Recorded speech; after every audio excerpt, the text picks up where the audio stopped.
If you had just one chance in your life to go on an African safari, would you choose Kenya or Tanzania?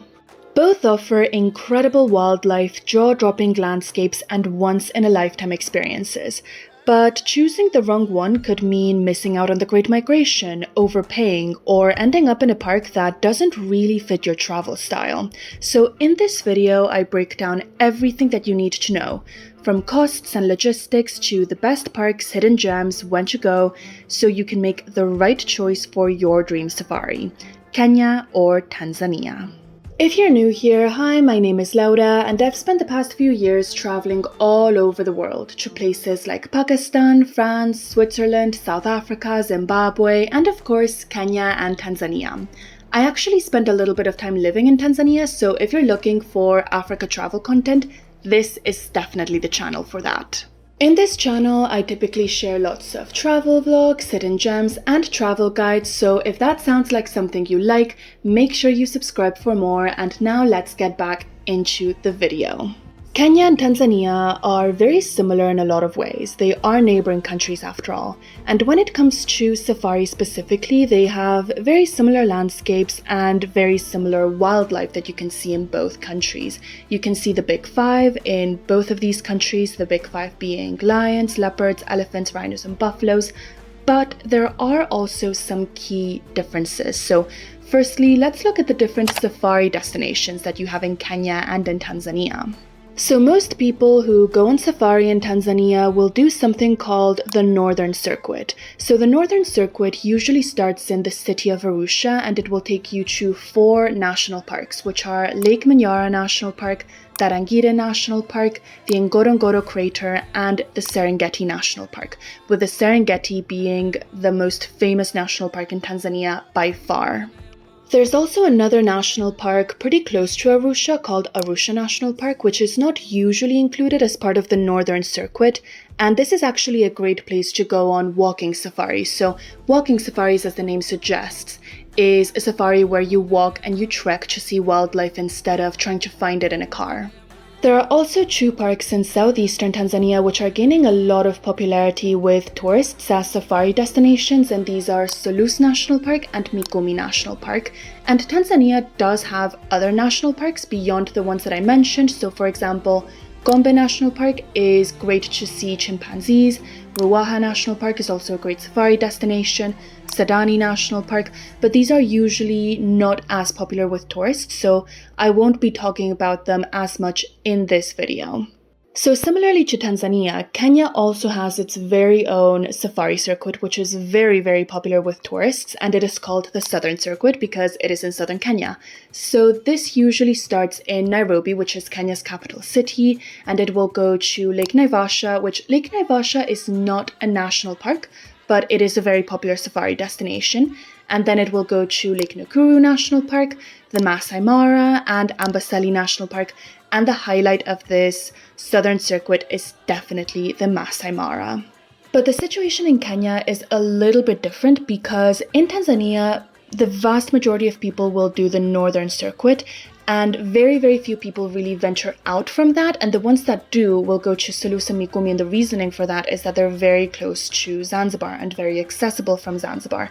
So you will rarely see tourists go to parks like Ruaha or like Sadani, like I mentioned in Tanzania, but that doesn't really happen in Kenya. So Kenya has a lot more national parks, which are usually smaller and more accessible than in Tanzania. So you will see people going to national parks like Tsavo East, Tsavo West, also the Olpejeta conservation area, which again is not a national park, it's a conservation area, but very, very popular safari destination. You will also see a lot of people going up to Samburu. So I would generally say that the safari destinations in Kenya are more spread out than in Tanzania. Tanzania usually focuses more on the northern circuit and the 2 national parks close to Zanzibar, whereas Kenya has a bit more variety in that sense, and you have more options in terms of safari destinations. The most renowned national park in Kenya is definitely the Maasai Mara, and the most renowned national park in Tanzania is by far the Serengeti. So both of these parks are part of the same ecosystem, a vast continuous savanna that stretches across the two countries. Both have incredible landscapes, incredible wildlife sightings. Like, these places are not just some of the best safari destinations in Africa, they're truly one of the best destinations to see wildlife anywhere in the world. But what truly sets the Serengeti and the Maasai Mara apart from other national parks across Africa is the Great Migration. So the migration is a year-round circular movement of wildlife from the Serengeti into the Maasai Mara and vice versa. So over 1 million wildebeest move in this migration, as well as 400,000 zebras, hundreds of thousands of other species of antelope such as impala, gazelles, and of course, when this sort of wildlife moves, when wildebeest, zebras, antelopes move, predators follow. So you can also see lots of crocodiles, big cats such as lions, leopards, cheetahs, and it is truly an amazing wildlife spectacle and truly unique in the world. You will not find a wildlife spectacle like this anywhere else in Africa or in the world, really. A lot of people travel to the Maasai Mara and the Serengeti specifically to see the great wildebeest migration. However, there are some very, very important differences in terms of viewing the great migration from the Maasai Mara and from the Serengeti. The main difference is that the migration stays longer in the Serengeti. So the animals that comprise the Great Migration spend more time out of the year in the Serengeti in Tanzania than in Kenya. So if you want to see the Great Migration from the months of January to June, you should definitely go to the Serengeti because that is where the herds are going to be. And this is also a great time to see calving. So the wildebeest give birth from January to March, and you can only really see that in the Serengeti. You will not be able to see that in the Maasai Mara at all.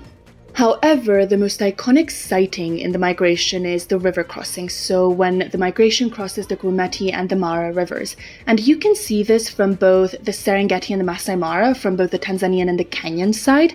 But I would recommend that you go to the Maasai Mara to see this. The reason for this is that the river crossings in the Mara are a lot more accessible. So there's less driving, there's maybe less nights that you have to spend out in the national park, so less expenses as well. And I do think that you have a better shot of seeing the wildlife crossings in the Mara than in the Serengeti. However, because it's more accessible, the Maasai Mara also gets more crowded during the time of the crossings, which is from July to October, especially July and August. So if you want to avoid the crowds, I would say head over to the Tanzanian side, to the Serengeti, but know that it will be a much more remote area and it will be a lot harder to access for sure. So basically, if you want to see the wildebeest calving and giving birth, definitely go to the Serengeti between January and March. If you only want to see herds and you're not that interested in seeing the river crossings, I would recommend that you go to the Serengeti from January to June. But if you want to see the river crossings specifically, I would recommend that you go to the Maasai Mara in July or August. I actually have a full video comparing the Maasai Mara and the Serengeti because even though they are very, very similar overall, there are some key differences, as you can see. So I gave you the basic information in this video, but if you want more in-depth content and more information specifically on the Maasai Mara and the Serengeti, make sure you watch the video that I have specifically for that. So I will link it in the description in case you want to see it after this video is done. But now let's talk about some of the other national parks and some of the species that you can find there, because there's some animals that you can find in Kenya, but that you can't find in Tanzania and vice versa. And this is quite important to know in order to choose your safari correctly. The most important of those species is the rhinos. So rhinos are very, very endangered and they're quite difficult to see no matter where you go to in Africa. It's going to be quite hard to spot one, but that said, it's definitely easier to see a rhino in Kenya than in Tanzania. So there's two species of rhino, black rhinos and white rhinos. You can find both in the wild in Kenya. So for example, I had a lovely sighting of white rhinos in Lake Nakuru National Park. I saw a mom and her little baby and it was absolutely adorable. And you can also find them in private conservancies such as Olpejeta. When it comes to black rhinos, you can also find them in Lake Nakuru, in Olpejeta, and in Nairobi National Park. And like I said, I wouldn't count on seeing a rhino during your safari because they are endangered, they are rare, but I would say that with a good guide, they are fairly easy to see. Like, there's a reasonable chance that you will see them.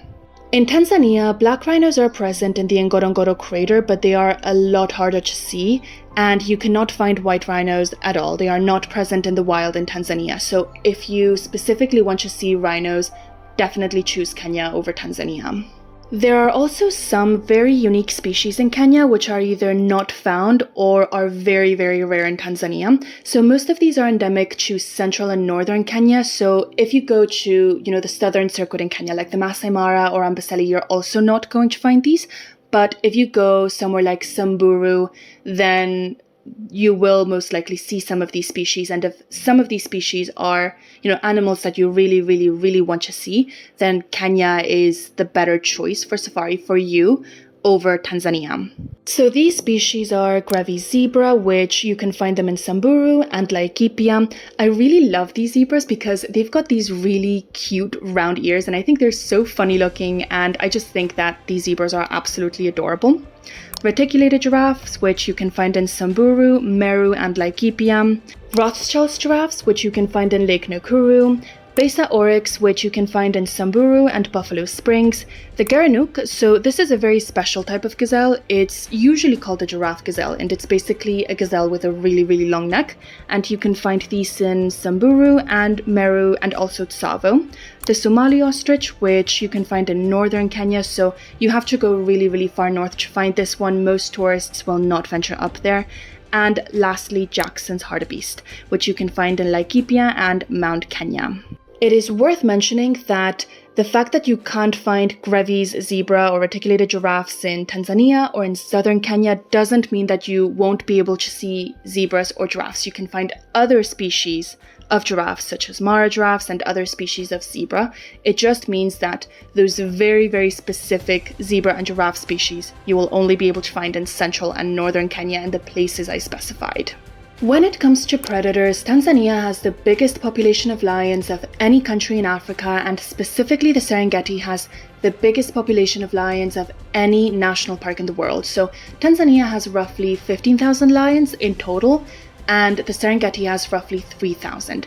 So you can find lions both in Kenya and Tanzania, and I have had some great lion sightings in Kenya, specifically in the Maasai Mara, but I had far better lion sightings and far more lion sightings in Tanzania, and in my opinion, if you want to see lions specifically, I would go to Tanzania over Kenya. That was actually one of the main reasons why I did a safari in Tanzania, because I was struggling to see lions in other places.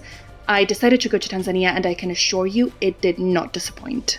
When it comes to cheetahs and leopards, both of these animals are very difficult to see in the wild because they are quite shy. And for leopards specifically, I'd say that you have the same chances of seeing them in Kenya and in Tanzania, so I wouldn't make a decision based on that. But when it comes to cheetahs, it's Tanzania for the win. You can find them in both countries, but you have a statistically higher chance of seeing them in Tanzania. And when it comes to primates and monkeys and that kind of thing, the species are roughly the same in both countries, but there are some differences. So, for example, chimpanzees, you cannot find chimpanzees in Kenya, and you can find them in Tanzania in national parks like Mahale Mountains and Gombe. So these two national parks are very, very far off from the beaten path. They are not your typical tourist destinations. Most tourists will not go there. But if you want to find chimpanzees, you know where to go. That's definitely Tanzania. So, in summary, you will find roughly the same species in both countries, and the very, very iconic species such as elephants, antelopes, zebras, giraffes, lions, you will find in both countries. But there are certain species which you should choose one country over another for. So if you specifically want to see rhinos, you've got a higher chance of seeing them in Kenya. If you specifically want to see lions or cheetahs, you've got a higher chance of seeing them in Tanzania. If you want to see chimpanzees, you can only find them in Tanzania. And there are certain species that you can only find in central and northern Kenya, which are the Gravy zebra, the reticulated giraffes, the Besa oryx, and all of those species that I mentioned earlier. If you're finding this video useful, I would like to ask you to subscribe to my YouTube channel. It's a little bit cheeky of me to ask, I know, I'm sorry, but I'm really, really trying to grow my YouTube channel, and any like, comment, subscriber, especially subscriber, helps me out so much more than you think. It truly means the world to me when people subscribe to my channel, and I'm so appreciative of it. So it's just a little button that you have to click. You just have to click subscribe, and it truly means a lot to me. So if you could go ahead and subscribe, then that would be awesome. And if not, that's okay. I completely understand, so no worries. And now let's go back into the video. So now let's talk about accessibility, because even though Kenya and Tanzania are very similar in a lot of ways, accessibility to national parks is one area where they really differ. So generally speaking, roads in Kenya are in a little bit better condition, which makes traveling within the country and also to national parks a little bit easier. So for example, just so you get an idea, Nairobi and Arusha are roughly in the same latitude, and the Maasai Mara and the Serengeti are also roughly in the same latitude. So the distance in kilometers from Nairobi to the Maasai Mara and from Arusha to the Serengeti is roughly the same. However, it takes 12 hours to drive from Arusha to the Serengeti. I did this pretty recently as well. And the last time that I was in Kenya, it took 5 hours, so less than half the time, to drive from Nairobi to the Maasai Mara. And at the time that I was in Kenya, they were improving the road, so it's possible that it takes even less time now. So long road trips are a part of every safari. Every safari will involve spending a lot of time in the car, traveling between different national parks, and also while you're doing jeep safaris, of course, trying to find wildlife, you will spend a lot of time sitting in a jeep. But you will probably spend a lot less time traveling within national parks, or like between national parks, in Kenya than in Tanzania. You can expect longer road trips in Tanzania for sure. And accessibility will also impact the cost of your trip. So generally speaking, Kenya and Tanzania are both pretty expensive countries to travel to. Safari is a very expensive activity, and generally speaking, tourism in sub-Saharan Africa is always going to cost quite a bit of money. So while things like accommodation and food might be a lot cheaper, activities and safaris truly are not. So both countries are pretty expensive. However, the more affordable of the two is definitely Kenya. There's a few reasons for this, but like I was saying, accessibility impacts this a lot. So of course, with more driving in Tanzania, companies have to spend more money on things like gas. So this will impact the price that you pay for safari. And also, every single national park in Kenya and Tanzania has fees that tourists have to pay in order to get in. But the fees in Tanzania are considerably higher. So you will have to, most of the times these fees are included in safari packages, so you don't have to worry about them. But they do impact the price that you will pay your tour operator. And those fees, like I said, are more expensive in Tanzania. It is also important to keep in mind that you will need certain documents such as visas and things like that to enter both countries, and they are more affordable in Kenya. So I think the Kenyan e-visa costs $35 if I'm not mistaken. It's definitely in that price range, whereas the visa in Tanzania costs $50. However, the Tanzanian government is adding a lot of other mandatory documents that you need to enter the country that will end up costing quite a bit more. So right now it's $50 to enter mainland Tanzania, but this is for sure going to go up in the coming years. So that is something else that is important to take into consideration. I will definitely talk more about this in much more depth in upcoming videos. So I will definitely do a video at some point comparing Kenya and Tanzania in more general terms for tourism. So whereas this video is more about safari, I will compare tourism more generally in a future video. And I'm also planning on doing some videos about Tanzania travel guides. So I have some of those coming up. So if that's something you're interested or you want to know more about, definitely subscribe so you don't miss those videos. So moving on, accommodation is roughly the same across both countries. I would generally say that Kenya has more mid-range options and Tanzania has more luxury options, but you can find budget, mid-range and luxury in both countries. And when it comes to the best time to go on safari, it is also roughly the same in both countries because the ecosystems are very similar. So just so you get an idea, the best time to go on safari is in January and February, and also in the summer months of June, July, and August. The reason for this is that this is the dry season, so there's less grass and there's less vegetation, which makes it easier to see the animals. But the animals are also trying to find water and concentrating around rivers and lakes and waterholes, which makes them easier to spot. It makes it easier to predict where they will be. March and April is generally the worst time of the year to go because it's the period of very, very heavy rains. And then during the rest of the year, it rains a little bit, but not as much. However, in my opinion, the rainy season is sometimes the best time to go because the landscapes are so green. They're incredibly beautiful, much more beautiful in my opinion than in the dry season, and you will still see a lot of wildlife. Additional advantages are that there's less people, there's less crowds, and because this is also the low tourist season, prices tend to be a little bit cheaper. So if you want cheaper prices, less tourists, still a lot of wildlife, just not quite as much, and more beautiful landscapes, then the rainy season is definitely for you. And of course, if you want to see specific events such as the Great Migration, you have to know that the river crossings are from July to October, then the calving is in the Serengeti from January to March, and all of those things which I mentioned earlier. Lastly, this is not safari per se, but a lot of people who go on safari like to add other activities. So a lot of people like to add cultural activities like visiting a Maasai village. And you can do this both, again, in Kenya and in Tanzania. So in Kenya, you can see the Maasai in places like the Maasai Mara or Amboseli. And if you go to Samburu National Park, you can also see the Samburu tribe over there. However, Tanzania does have more cultural options. So not because it has more culture than Tanzania, but because it just has more offers for tourists. So you can see the Maasai in Tanzania. You can also see the Hadzabe tribe, which is the last hunter-gatherer tribe in Eastern Africa. I went to see them and they're absolutely amazing. I loved that cultural experience. You also have more interactive experiences with the Maasai, places such as Olbobongi Maasai village.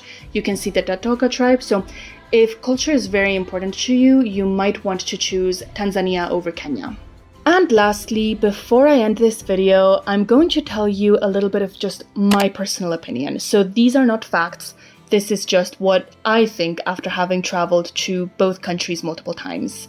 So in my opinion, the most beautiful safari park and the most beautiful national park that I have ever seen in my life is the Ngorongoro crater in Tanzania.